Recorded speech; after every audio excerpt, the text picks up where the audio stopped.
ابو بکر صدیق نے جواب دیا کہ ابا جان میں اپنے بوڑھے ماں باپ چھوڑ سکتا ہوں، اپنی جوان بیٹی چھوڑ سکتا ہوں، مگر پیارے آقا کریم صلی اللہ علیہ وآلہ وسلم کا دامن نہیں چھوڑ سکتا۔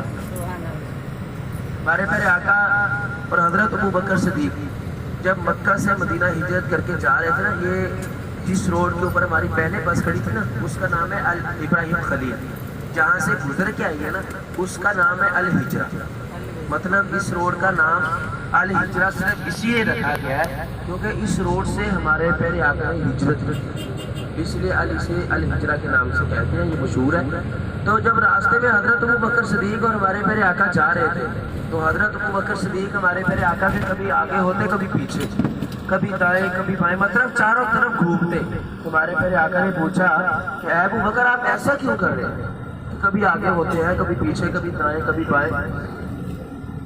تو حضرت ابو بکر صدیق نے عرض کی کہ یا رسول اللہ پیچھے سے کفار مکہ بھی آ رہے ہیں، ہو سکتا ہے ان میں سے کوئی دشمن وار کرے، اگر کفار مکہ میں سے کوئی دشمن وار کرے تو وہ وار مجھے لگ جائے، آپ کو کوئی تکلیف نہ پہنچے۔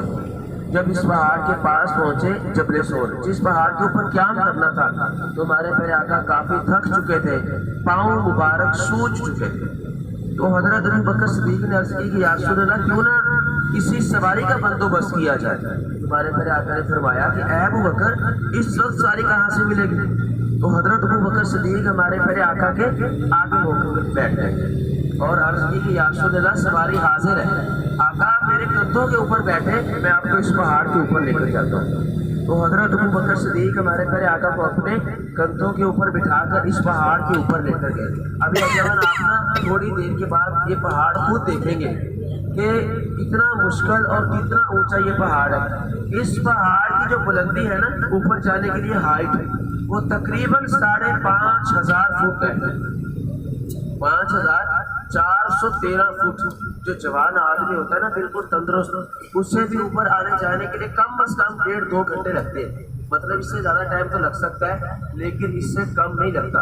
لیکن حضرت ابو بکر صدیق ہمارے پیارے آقا کو اپنے کندھوں کے اوپر بٹھا کر اس پہاڑ کے اوپر لے کر گئے۔ پھر جس غار کے اندر قیام کرنا تھا، اس غار کے اندر کا مطلب کافی پرانی غار تھی اور غار کے اندر کچرا وغیرہ بھی تھا، تو غار کے اندر کچھ سراغ بھی تھے۔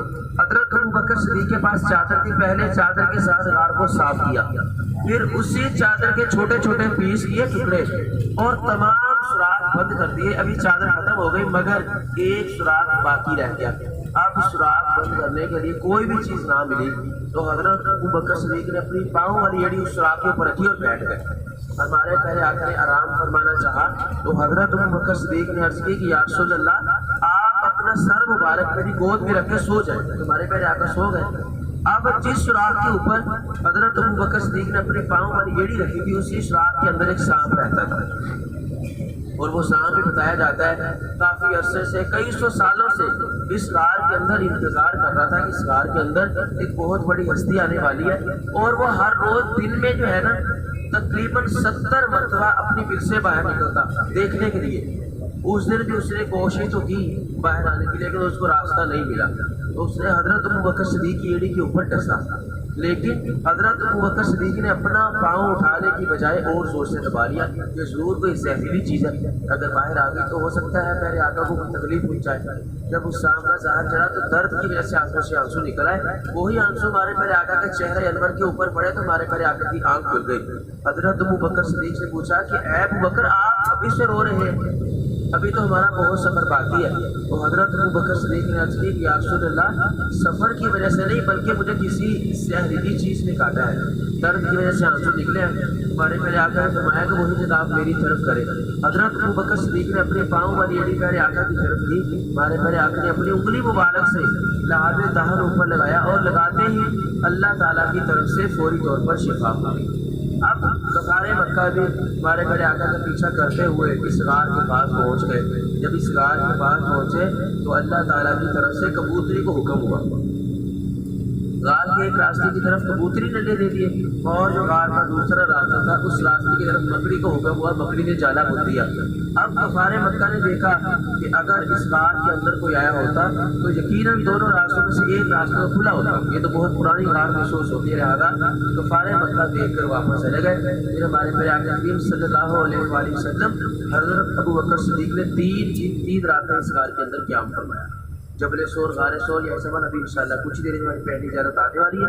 ابھی جیسے ہی بس کھڑی ہوگی آپ کو بتایا گیا سب لوگ بس سے نیچے آ جائیں، گروپ کی شکل میں ایک ساتھ اکٹھے کھڑے ہو جائیں گے۔ ہم انشاءاللہ زیارت کر کے دعا مانگ کے واپس آئیں گے اور واپسی پر برائے مہربانی اپنی اپنی سیٹوں پر ہی بیٹھیں، کوشش کرنی ہے، کیونکہ اکثر ایسے ہوتا ہے کہ بسیں نا کمپنی کی ایک جیسے سیم، تو آگے بول کر دوسری بس میں بیٹھ جاتی ہے۔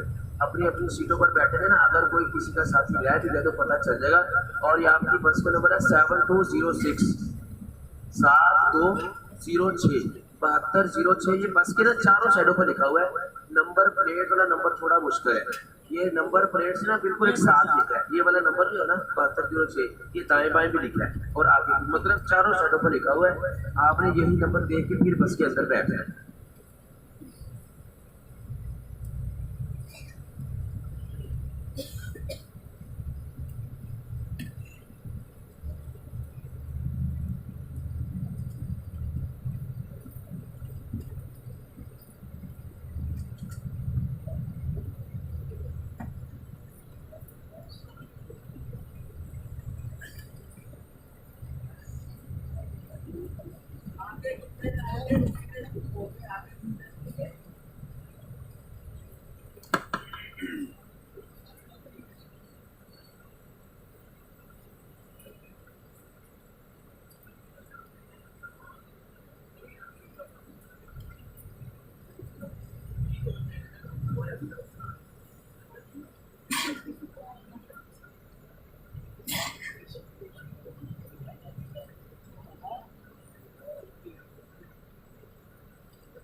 جگہ بنا سب